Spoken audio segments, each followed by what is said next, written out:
ahead.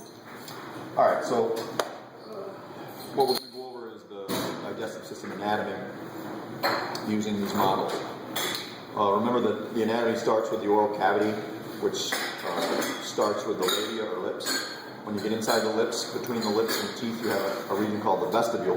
When you get beyond the teeth, you're now into the oral cavity proper, where you have your tongue, you have your hard and soft palate, which terminates in the uvula. As the food moves through the oral cavity into the oral pharynx, and then through the laryngopharynx into the esophagus. The esophagus joins the stomach at the region of the stomach called the cardia. From the cardia, the stomach has this kind of dome-shaped region here called the fundus. And then you have the body of the stomach with the greater curvature and the lesser curvature. And then you have the terminal portion of the stomach called the pylorus, where you have the antrum, the canal, and then the pyloric sphincter, which regulates movement of substance from the stomach into the small intestine. Inside the stomach, the lining of the stomach is folded into these ridges called rugae. Now, when substances move through the pyloric sphincter into the small intestine, the first part of the small intestine here is called the duodenum. Right? There's a lot of regulation that goes on in the duodenum. There's a good model of duodenum here. We also have a better model of duodenum here, which is associated also with your pancreas. So this first part here of the small intestine is where you have a lot of the pancreatic juice as well as bile entering. This is the pancreas here. You have the head of the pancreas, which curves around here, the duodenum, and you have the body of the pancreas and the tail over here, which butts up against the spleen.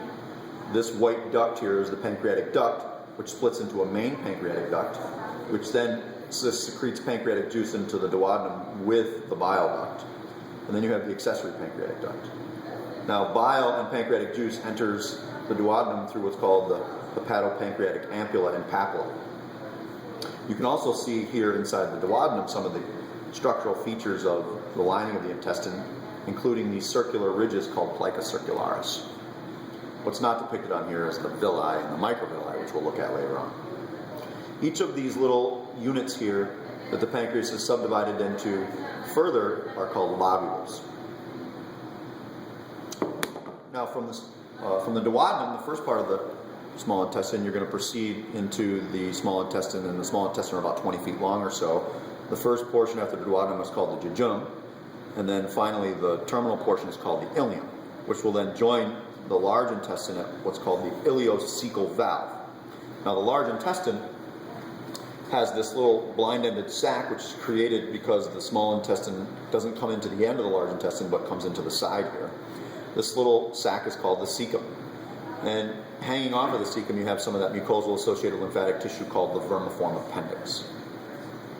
Above the ileocecal valve, you have what's called the ascending colon. When you get to the liver here, you're going to make a little bend called the hepatic flexure, which then sends the colon across the body in the transverse plane, so that's called the transverse colon. When you get over to the spleen here on the left-hand side, you're going to make a little bend and head down, and so that's called the splenic flexure. Then you have what's called the descending colon. Then you have a region where the colon kind of makes this little S shape before it gets to the straight region here called the rectum. So this little S-shaped portion of the large intestine, which is not really visible here on this model, is called the sigmoid colon. And then you have the rectum and the anus, which regulates evacuation of the colon. Now the liver, which is here on the large model with respect to the rest of the GI tract, it dominates the superior portion of the abdominal cavity.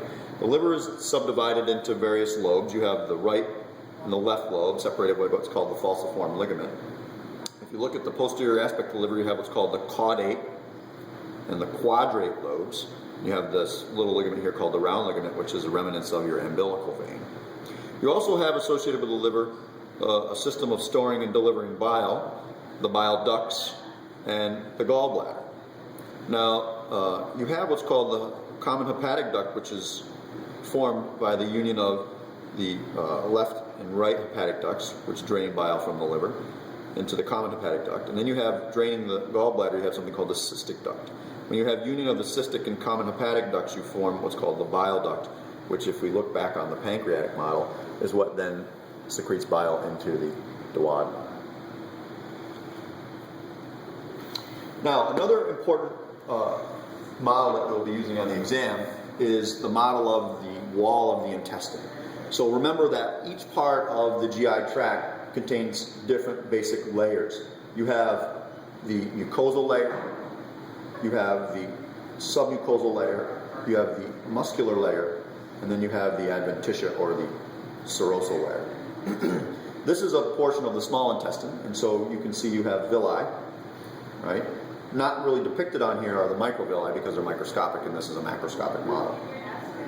But part of the mucosa, which starts with the epithelium, which is this pink layer that lines the villi, and is terminated by the muscularis mucosa right here, you have then connective tissue and microcirculation for absorbing nutrients.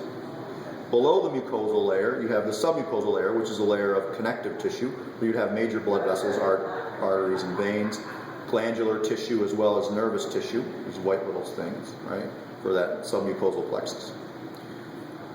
Moving outward, we come to then the muscularis external layer, which has at least 2 layers of smooth muscle.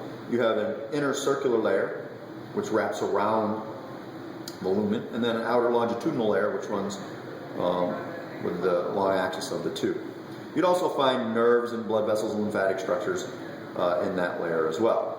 Finally, this little thin layer here, represented in yellow, is the serosa, which you have some connective tissue and then an epithelial type tissue on the outside of that simple squamous epithelium.